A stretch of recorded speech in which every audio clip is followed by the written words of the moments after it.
I am more of a basketball.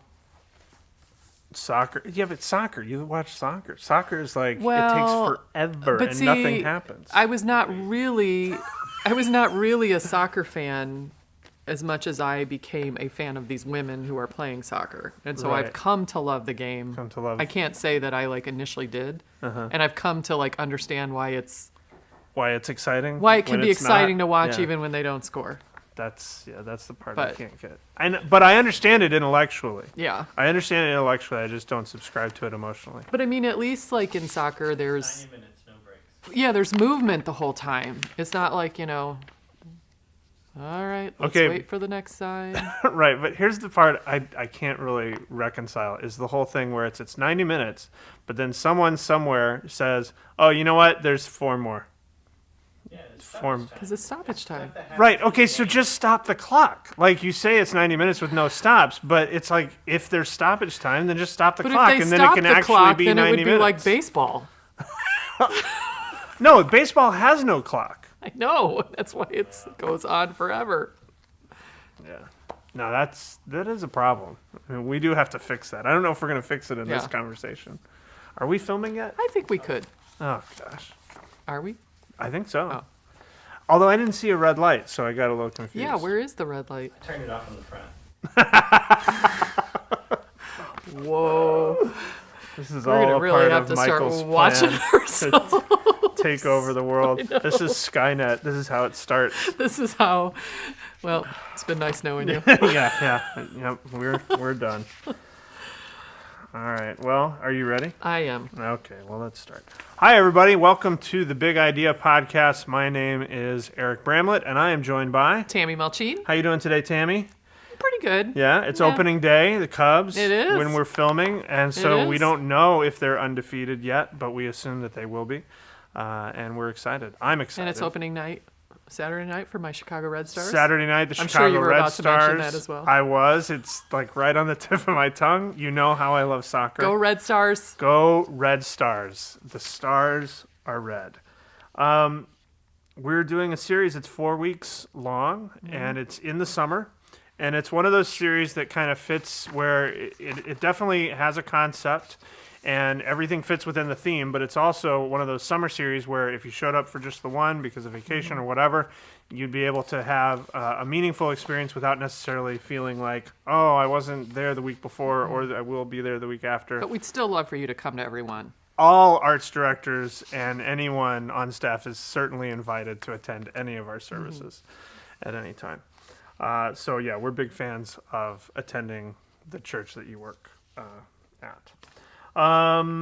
So this is it. It's called Bumper Sticker Theology. So what's It the is. overall big idea, Tammy? Where are we headed with Bumper Sticker Theology? Well, we're looking at some of those sayings that, often appear on bumper stickers, those little Christian cliches, phrases that get thrown around. And, the 4 that we're going to look at here on the map are God won't give you more than you can handle. God helps those who help themselves. Everything happens for a reason, and God is my co-pilot. And the interesting thing or the tricky thing about each of these statements is oftentimes they seem biblical because they sound Biblical-ish, yeah, biblical-esque. There you go. Sure, That one made us sound like more. biblical-esque. Now I feel like you should have a pipe or something like that. But anyway. I feel a bumper video coming. But we're looking at these and seeing how they're really not biblically true. And a huge reason to do this series is because often, in particular, a couple of these little statements are things that we say often. We might say often on they actually could be hurtful to people because the theology behind them is actually quite damaging. And so I think this will be a enlightening, somewhat, kind of making ourselves look at ourselves if we ever tend to say these things. But also, it is a theology series. I think we're going to get to delve into some things that maybe we don't talk about quite as often. So Yeah, it'll be good. and if you think about the overall like May, June, July arc, I mean, I think it's a great place to kind of get into. Okay, well, here's some things that you think are in the Bible, but they actually aren't. As we're in this place where we're taking the How to Read the Bible class, and where we're, next time we'll be looking at the book of James. Just, I think overall the theme rings true. And I mean, I can say that, like, many times when we are filming the story of someone who has just found their way back to God, or, someone who, is taking their first steps, and you see a lot of these show up in those stories because, if they are in a sort of non-church background or even a church background that they've walked away from, these colloquialisms, these little phrases, they stick with people because they do have meaning. They just don't happen to be from the Bible. You see some of those things show up, and it's kind of like, okay, yeah, well, I'm not going to try to solve that now, but I think this is the series where we're going to try to at least address it. So let's talk about the first one, week All right. 1. God won't give you more than you can handle. That is so Phew. true. Oh, so Thank thankful. goodness. Oh, wait a minute. No, it's not true. Hold on. That's a statement that I think there's a couple reasons why sometimes we say that. We say that because we think it's encouraging to someone that's going through a really difficult time, that, kind of saying, you can do it, like God won't give you more than you can handle. We also might say it to ourselves as a way to reassure ourselves that we are going to be okay as we're walking through something. But there's some very, like, when you step back from it, there's some very serious theological problems with it. I mean, first of all, it implies that all of the bad and difficult stuff that you're going through is something that God did to you. Like, Right. God won't give you more than you can handle. He will give you he's going to give you some bad stuff, and it's all the way up to the brim of what you can handle. Yeah, which is suggesting that God is the giver of bad or evil or challenge, which biblically is not true. And James tells us that he is the giver of the good gifts in our lives. And so we're making a statement about God when we say that is not true. But also at the center of this statement is this concept of self-reliance, which, as Americans, we love, that we should be able to do it on our own. And we can do that, like, you can handle it. Yeah. Put your big pants on. Let's go do it. Yeah. Yeah. And so in some ways, it can be a shaming, thing to say to somebody, like, he won't give you more than you can handle. So buck up. Like, you should be able to take care of this. You should be able to handle this. So that's why we're going to confront this saying. Now, one of the things we try to do in this is ask a little bit, okay, well, but why, how did this saying come to be? Like, why does it almost sound biblical? Right. And it seems to be that it can sound biblical from this verse in 1 Corinthians 10:13, where it says, like, God, like, won't give you no temptation has overtaken you what's common, and God will be faithful. He won't let you be tempted beyond what you can bear. He'll also provide a way out. And actually that word for tempted there, the Greek word, can also mean tested. And so that's how sometimes I think this came to be twisted to mean, like, he won't test you beyond what you can handle. But in the context there, and we'll probably get into this a little in the message, in the context there, it really is talking about temptation. And it is true that, like, any temptation, any way the evil one or our own evil desires tries to tempt us, God will always provide a way out of that. So that is a biblical truth. But it doesn't translate into all of the like difficult, challenging, or evil or things even, that happen to us. or even the premise that, again, like you said, that God is making that happen, or in some way responsible for it, and therefore is giving you only what you can handle because he's giving all things good and bad, which is not found in the Bible. Yeah. So, I mean, the truth in this that we want to take people to is, even Jesus says, in this world you will have trouble. I mean, we all know we live in this broken world. Bad things, evil things, horrible things happen. And those things are going to happen. The real truth is not, and the reality is sometimes you can't handle that on your own. Sometimes you are going to face things that you cannot handle on your own. And so take off the expectation that you should be able to buck up and just make it all the way, through anything. But the good news is you don't have to handle it on your own. And so in this message, we'll talk about how we can depend on God, and he is faithful, and he is with us, and he is walking with us. He is crying tears with us as we walk through those difficult things. But also that we can depend on others, that we are meant to live in community with one another. We're meant to help bear each other's burdens. And so I think this will lend itself to a strong small group push. But also we will encourage, there's some things that are even beyond the capacity for a small group we will have a comment or something in here too also about sometimes the things you need to help handling require some form of professional. Right. Yeah, absolutely. No, that's good. And I really like that each one of these, there's the refuting of something that we think is true that isn't, or that we want to be true but isn't. And I think with each of these, it's so important to be able to stress that positive action. Yes. How do we respond Yes. to this? And so And that's love what that we try to response. do with all the big idea statements is to change the statement to be something that is true. Yeah. So, God won't give you more than you can handle is not true, but God will help you handle all you've been given is true. Yeah, that's good. All right, week 2 then. All right. This one's one of my favorites. God helps those who help themselves. Then why don't you just do this one on your own? Because God won't give me more than I can handle. All right. The interesting thing about this one then is that, This is the Ben Franklin one, right? this came from, it first appeared in the United States in Poor Richard's Almanac and for some reason then became biblical truth to Right, Americans. right. But it's like I couldn't find the clip, but there's actually, if you guys remember those old Jay Leno jaywalking things, like in one time he went out and asked people to name one of the 10 commandments, and how many people said this was one of the 10 commandments. And so research has shown that actually 8 out of 10 Americans think this is a biblical statement. So it is pretty far reaching. But we think about some of the reasons we might say that is, I think, sometimes to avoid having to help others, to kind of get ourselves out of that. I think sometimes we might say that out of frustration with the perception that some people are lazy or taking advantage of systems. And quite frankly, I think sometimes we say it out of ignorance. And people can be blinded by their own privilege. And honestly, behind that is some racism.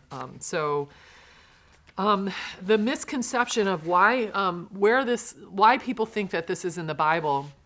There is this passage in 2 Thessalonians 3 where Paul is confronting some basically lazy Christians and telling them to get off their butt and work. But again, like understanding the context of what was happening there, you had this group of Christ followers who firmly believed that Jesus was coming back in their lifetime. And so their response to that was to go, the only thing that matters then is for us to pray and to worship, and we're just, we're not gonna do anything else because all of this other stuff doesn't matter. Yeah. And as a consequence, we're probably having to mooch off of everybody else because they weren't working. And so Paul was writing and confronting their idleness and saying, no, that's not the example we set for you. Yes, trust God, believe that Jesus is coming together, pray and worship. But also, Paul says, I was the hardest worker among you, and, get out there and do what you need to do. Yeah. And, if you do not work, yeah. you do not eat. Yeah. So, and another reason, and because this message is going to have a restore kind of nature to it. And so I liked in this one book I was reading called Half Truths, talked about, this also can sound biblical because there is some truth in it. And he used the example of the civil rights movement. It wasn't enough to just sit back and pray and hope that things were changed. People knew they needed to mobilize, they needed to march, they needed to work at it. And there is that that kind of side to things that, why people think that this statement is true. But, and this is a big but, sometimes people truly can't help themselves. And in this message, we hope to bring to light some examples of systemic inequality to illustrate this and also make it personal, of maybe even people in our own neighborhoods or nearby neighborhoods, or things like that. That there are systematic inequalities that leave people unable to just help themselves in times. And so, and the truth of Scripture is that through His people, God helps those who can't help themselves. And you cannot read Scripture without recognizing that God has a huge soft spot for the poor, for the oppressed, for those in need. Fatherless and the widow. Absolutely. And all throughout Scripture, God commands us to care for them. And I think we're gonna go to the Old Testament for a beautiful picture of this in Leviticus, and part of God's instruction where He talks about, like, when you plow your fields, like, don't go all the way to the corner, like, cut the corners and leave, leave places for the poor to harvest grain themselves. And why I love that picture is also it's about showing care and concern by leaving for the poor, but it's also, He says the poor can harvest that themselves, like, give them the dignity, though, also of working for that. So this is not just about, handouts. This is about how do we help, how do we help contribute to in that way. No, I love it. And again, I mean, it's just a great action item in terms of how we can take this thing that we've heard and turn it around into something that is a positive force, and something that, it turns out God is actually asking us to do and holding us accountable for. Yeah. So that's a big deal. And we will have a great opportunity. We don't often just really highlight the ministry of Community 412, but now, especially since it is all church, since now we have Community 412 in the city. Way to go, city. Woohoo. Since it can be a takeaway across all campuses. And I know in some specific locations, the timing is going to be great. I think this is a couple weeks before the big serve, or whatever they call it here in Naperville. And so I think it'll be a great week for us. I think in Naperville they call it the helping yourself self-help event. I'm sure that's what it's called. Let's go on to week 3 then. And this one, everything happens for a reason. Oh, man. I hear this. This is the one I hear the most. Yeah, I think it makes me the most nuts. I think this is probably the one that is going to be most, it is the most frequently used statement. And I think it's going to be the most surprising one, that when because I think a lot of people say this and they're going to go, wait a minute, what? What do you mean that's not biblically sound? A lot of times people will say this after something negative, like, a job you didn't get, relationship that didn't work out, everything happens for a reason. And I think, like, sometimes we say that just because we don't know what else to say, and if it seems like a good thing to say, and we want people to believe there's a purpose for pain.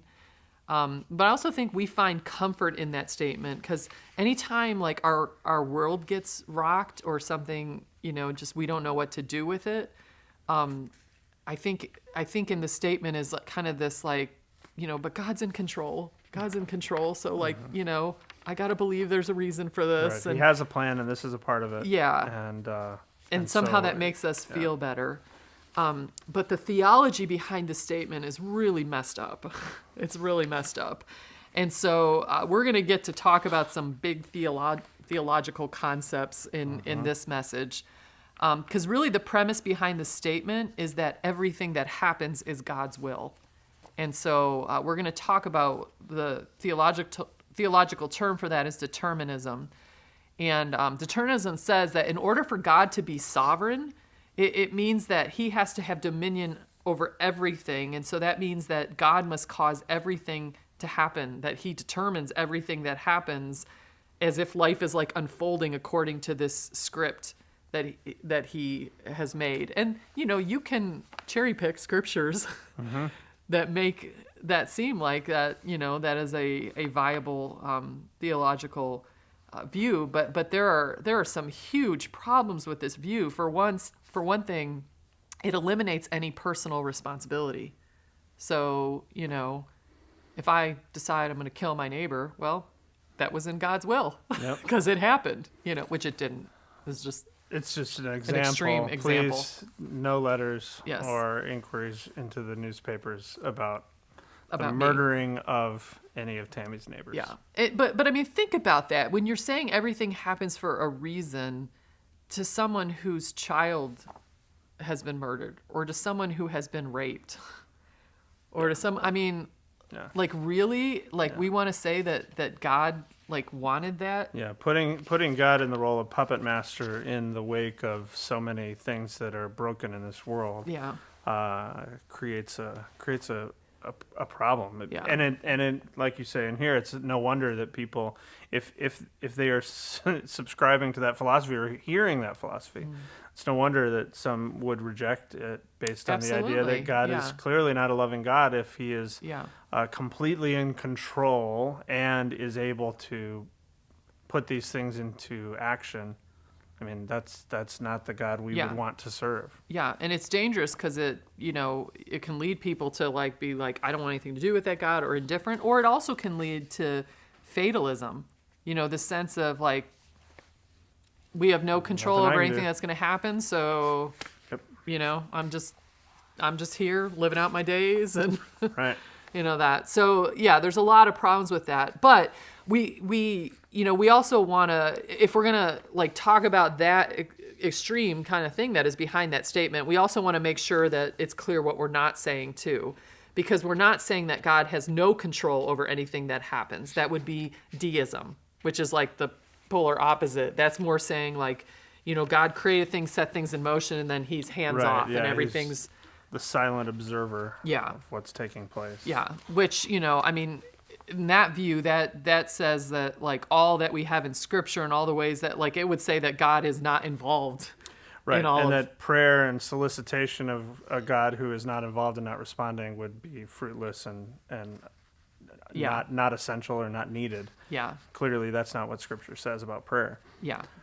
So probably a key statement is on the middle of page 10 here. God is neither the micromanager that determinism suggests, that he's like every single thing that happens is his orchestration, and he's not the absentee landlord of deism either. And so really the truth is that God is still the sovereign being in the universe, but he has given human beings dominion over the world. So he is still sovereign, but he has given human beings dominion. We see that from right at the beginning. He gives us as human beings the responsibility to rule over the earth on his behalf. And, right from the beginning, we see the liability in that. Right, yeah. So You see, what we would call bad choices. yeah, yeah, and so even the tree in the Garden of Eden, it illustrates this idea that we have freedom to choose. Mm-hmm. We have freedom to choose, and we have freedom to choose God's way, but we also have freedom to choose things that are against God's way, against God's will, and every single person in the world has that freedom, and so. Those choices that we make that are not God's will, they are not God's choices. Right. But he has given us the freedom to choose. And so ultimately what that means is not everything that happens is God's will. And that's why we cannot say everything happens for a reason, because not everything that happens is God's will. Yeah. However, the takeaway in what you've got here with Romans 8, it gives you that hope that God is still actively involved in our lives and can take things that on the surface seem negative Yes. and turn them into Yes, positive. because, and this is the hard thing for us to maybe grasp or sometimes to accept. Sometimes God does choose to intervene in situations, and other times he does not. And that's the question that we will forever wrestle with Yes. in the why, and what, we can't fully understand. And, in some ways I can see saying everything happens for a reason, this determinism thing. We kind of like that in some senses because it answers that, Yeah. Yeah. or we like deism, saying God is not involved, because that answers the problem of suffering. God has nothing to do with it. Right. It's like but the reality is we just don't know. But the truth that we're going to hold on to here in the big idea statement is, not everything happens for a reason, but God can use everything that happens for a reason. Mm-hmm. And so, it is true, Romans 8:28, that he can bring good out of the most horrific situations. Mm-hmm. He can bring beauty out of the darkest ashes. And that is the hope that we have Yeah. as his followers. Yeah. Oh, that's good. That's a great takeaway for that week. All right, so I think I just preached the whole message. yeah, I mean, right it there. was pretty much that was it. So Okay, so maybe you don't have to come to every week. right, we'll just play this. The last week, it's Father's Day, everybody, and it's June 17th, and God is my co-pilot. So right now, am I your co-pilot or are you my I don't co-pilot? think so. Well, maybe. I think I'm in England if I'm the pilot, right? I don't know. I think you're the pilot. Oh, sweet. I'm just trying to make heroes. That's all I'm trying to Oh, okay. do. And keep my job. God is my co-pilot. Week 4. All right. If Jesus is your co-pilot, switch seats. Hello. That may be all we say, and then we just sit down. Drops mic. Now this one's a little bit different in that this isn't really necessarily one that people say, but Right. it's definitely a bumper sticker. Yeah, You've yeah, probably yeah, all yeah. seen this before. Right next to baby on board. Yeah. Didn't I say that? God is my co-pilot. Have I ever told? I think I have told you my mom when I was growing up, the one we had in my window, my car. No. My mom had this one that said, "Drive at your own risk. I'm leaving at the rapture." And me as a little 6-year-old man, I thought that was cool. Oh, that is like so good. It's kind of surprising that it didn't freak me out, but I don't know. Well, Anyway. yeah, but I mean, you grew up being comfortable with words like rapture. So, Yeah, I guess you that's know, true. I mean, you had been trained. Which might say something about me that we need to work on. Yeah, that's a different map. Different map. Yeah. All right. Ways to get Tammy's head unscrewed up. Yes, exactly. Okay. But again, like that statement, God is my co-pilot. It's kind of like, yeah, he's right there with me in that. But in some ways, that's like we don't even realize that statement is saying that I am the pilot of Right. my life. Right. And and God's and when you think about the role, like we've actually asked Docent to do a little research on just even the responsibilities and the like in aviation. Sure. What yeah. is because it's but you think about it, that's how often we operate our life. We're kind of like, I'm the pilot, but when I get into trouble or when I need something, I want my co-pilot to take over. Right. Right. Like I want to have control until there's some reason why, let me hand over the controls to you. Yeah, co-pilot is about backup. I gotta Yes. have backup. As long as I have backup, I'm okay. Instead of, God being in the front. Yeah. Which, the truth is we don't need a co-pilot. We need someone piloting in our life. And that's what Jesus wants. That's who Jesus wants to be in our lives. So, in some ways, and this is, the challenging, I think, it's always we want to make moms feel good on Mother's Day. And we want to shame we want to knock. and terrify fathers on Father's Day because they're terrible people. And so we might come in with a motorcycle and act like we're cool and go to the woods And and, then be we'll real say, men. no matter how strong or powerful Right, or exactly. successful or You wealthy be a you better think you father. are, How dare you? Yeah. you need a pilot for your life. Yeah. Which I is can't true, wait. Yeah. but Your family is a hopefully we will- plane and it is going down. Hopefully we will Dads. say it in a better way than that. Anyway, happy Father's Day. Happy Father's Day. Here's a candy bar. Well, we are going to use the story of the rich young ruler in this one because I think, and the wealth is not the only thing. It's more illustrative in this, but there are certain things that we hold on to as the pilot of our life that we're unwilling to let go of, and there's a whole list there of ways that we can sometimes do that. And we haven't told him this yet, so he doesn't even know that his name appears on this map, but Perfect. we think Patrick could be a potential story for this. Just his life. Patrick of, O'Connell, leader yeah. of New Thing.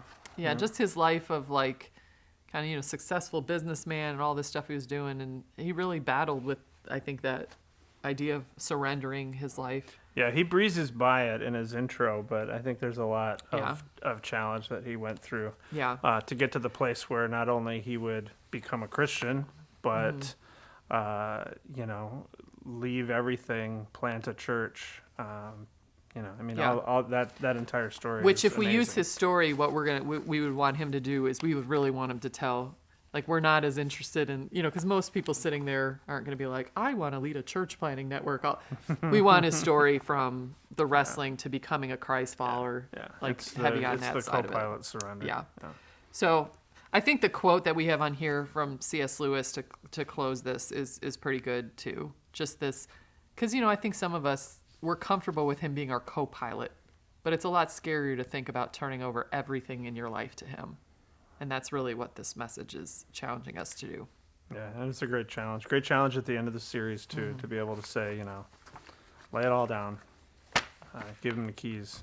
Do they have keys in planes? I don't know. I think we have to find this out. So hopefully we will. we'll get it on. All right.